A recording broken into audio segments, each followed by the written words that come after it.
Every first responder, I think, answers a calling. There's a sense of duty, there's a sense of camaraderie, there's a sense of being able to help people, which is incredibly satisfying. Even in these events where there's this mass destruction, if there's something that we can do for somebody in even just a little way to boost their day and make them feel a little bit better, that's what we try and do. I have always said that it takes a special individual to want to do that, because it's something that is selfless and not selfish. You're literally out there willing to put your life on the line for the goodness of others. As the reality of the magnitude of the LA firestorms begins to set in, we went behind the scenes at the Eaton Fire Incident Command Center. For Elevate, I'm Chris Ian Garlington. It's a high calling to just serve as a first responder, and additionally, it's a high calling to serve those that serve. It's really special when you think about the people that are involved, and it forms a tight-knit group among us that go out and do this work. He's talking about peer support. It's a service available for the first responders, plus all of the emergency personnel working tirelessly day in and day out since the Eaton Fire began. We've seen how cumulative stress, along with stress that comes from what we see, what we deal with on a daily basis, and then when we have events of this magnitude, how it can affect us. In the designated area just outside the zone of unrelenting devastation throughout Altadena, a pop-up city has filled the parking lot of the Rose Bowl in Pasadena. That pop-up city now has a population of more than 3,400 people. One part of peer support includes teams of people taking canines and comfort dogs around the base camp, giving crews a lighthearted and happy reminder of home. Petting one of these pups provides a moment of much-needed relief in the face of so much tragedy. They are not only an amazing resource, but part of the fire family. When we see a dog, especially in the fire service, there was a day way back in the day where stations had station dogs. I think there's just something about the way that the canines, when they come out, it really helps let the guard down for individuals. And when they have that opportunity to interact with them, to play with them, to give them a little love, you could see the release that it produces for them in helping just relieve the stress and tension that is built up throughout the day. Once somebody sees an animal, their heart just melts, right? So it's great because a lot of the people here have seen things that many people are not prepared to see, and then they're far away from their families, and so they're making a sacrifice along with their families. So seeing one of our four-legged friends just brings a huge smile to their face. Peer support specialists have seen a cultural shift within the fire service that benefits not only the crews working at the Eaton Fire right now, but even with retirees using the programs today. They're just now dealing with the stress from their entire careers. Street after street, neighborhood after neighborhood, the Eaton Fire disaster is so big, it's tough to imagine when it will feel under control, so steps toward recovery and healing can begin. And this is just one of multiple disasters happening in Los Angeles at the same time. We take on the heaviness of our situations. A lot of the first responders that I've known are some of the most resilient human beings that I have ever met.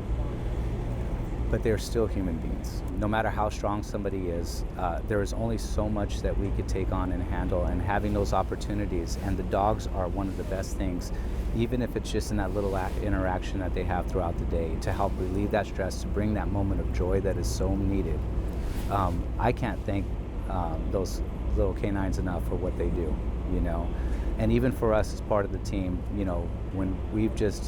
when someone has opened up to us and just poured their heart out, and we can feel the heaviness that comes from that, we go down and we give that little puppy a little bit of love, and it means all the world to us too. So yes, they are invaluable members of our fire family, and very popular and very loved, and very deservedly so. As ideas about long-term recovery are beginning to take shape here, the healing process has barely even begun. If one home had burned, the community would likely have gathered around the family to help. But in this unprecedented situation, the entire community has burned. It will take an unprecedented level of support to lift them up. If they're struggling in something, or something significant has happened, whether it's on the job or in their lives, they're more likely to reach out to a peer first. And that's what the program is all about. And so when we have an incident of this magnitude, we're here as a presence to help with the morale, and also just help everyone who's contributing to the incident to where they know they have a place they can go if they feel the need for any of those resources. For us as first responders, even though we deal with tragedy a lot and we see it regularly, when you're out there all day and you're serving, having that moment of reprieve to where you can let your guard down and kind of let your emotions out. Vince knows firsthand the challenges this poses for the Altadena community. My first spot on this fire department when I graduated the tower was in Altadena at Station 12, which was in one of the most hardest hit areas. So that community in many ways is home for me as well. For all of us as a community, this is such a personal hurt. And that's in where we share it, in the fact that we too, it's such a personal thing for all of us, and that's what I think makes it so significant. One of the reasons our peer support program works is because the person who reaches out to it knows that maybe that person that they're talking to doesn't understand the experience in the context in which they're experiencing it, but they know that they've had a similar experience. You know, they know that they can at least relate to what they do for a living, into what they go through, into the stresses that we have on the job. And this is one of those events where I think the beautiful thing that we don't get to see reported on is watching everybody come together and share those experiences and utilize that to start the healing process for everyone. You know, these professions are obviously, there's a lot of machismo here, right? And so you don't want to seem like the weak person or the person that's having thoughts that are considered sensitive, right? So I think we kind of mask that as people sometimes, and you know, after a while you can only mask so much. So if you're struggling with something you saw or something that's bothering you, you could go to the trailer and ask for a peer to help. And you know, it's just a matter about talking and just telling people how you're feeling, and you know, because they're kind of in the same boat as we are in terms of the profession, right? I think there are some common ground with what they can relate, or there's some commonalities, right? Where sometimes when you talk to somebody else that's not, for example, in the fire service, it may be hard for them to relate. Although they might understand, they might not fully relate to what the traumas really are. And it makes a difference. It does make a difference. Yeah, it does make a difference. We're not trying to tell everybody like it's going to be okay. We don't know what the outcome of all this is going to be, but we just want to really let people know that they're not alone, and that they're cared for, and that they're loved, and that any resources that we can provide to assist them through this time, we're going to try to provide for them. You know, there's two things that always come from tragedy.